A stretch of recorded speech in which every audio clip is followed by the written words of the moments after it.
Hello అండి. Welcome to our channel software house wife. అందరూ ఎలా ఉన్నారు? సో, ఈ ఉగాదికి మీరేం స్పెషల్ చేస్తున్నారో, ఏం స్టార్ట్ చేస్తున్నారో నాకు కింద కామెంట్‌లో షేర్ చేయడం అయితే మర్చిపోవద్దు. మేమైతే డెకాథలాన్‌కి వచ్చాము. ఎందుకంటే శ్రీశైలం మా ఇంట్లో వాళ్ళు నడక ద్వారా వెళ్దాం అనుకుంటున్నారనమాట. సో, దానికి కావాల్సినవి తీసుకోవడానికి వచ్చాము.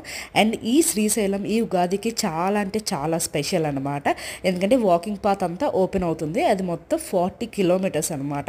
40 కిలోమీటర్స్ అంతా ట్రెక్ చేసుకుంటూ వెళ్ళి నల్లమల అడవుల లోపల నుంచి వెళ్ళి నెక్స్ట్ డే స్వామిని దర్శనం చేసుకోవాలన్నమాట. ఇదంతా 24 అవర్స్లో కంప్లీట్ చేయాలి. సో దానికోసం మేమైతే కావాల్సినవన్నీ తీసుకోవడానికి ఇక్కడ డెకాథలాన్కి అయితే వచ్చాము. కొంచెం ఫ్లెక్సిబుల్గా ఉంటాయి అన్నీ అని చెప్పేసి. అండ్ తర్వాత మీకు ఎంతమందికి ఈ శ్రీశైలం నడక ద్వారా గురించి తెలుసో నాకు కింద కామెంట్ చేయండి. అండ్ మీ ఎక్స్పీరియన్స్ కూడా నాతో షేర్ చేసుకోండి. అండ్ ఈ ఉగాదికి ఎక్కడెక్కడి నుంచో ప్రజలైతే వస్తూ ఉన్నారనమాట. చాలా ఎక్కువ మంది వస్తున్నారు. అందుకే ఈ వాకింగ్ పాత్ అనేది కేవలం ఇప్పుడు మాత్రమే ఓపెన్ అవుతూ ఉంటుందంట. సో శ్రీశైలం ఇంకెవరైనా వెళ్తుంటే వీలైతే తప్పకుండా షేర్ చేయండి. అలాగే మీ ఫ్రెండ్స్ అండ్ ఫ్యామిలీకి కూడా షేర్ చేయండి. And for more details check description.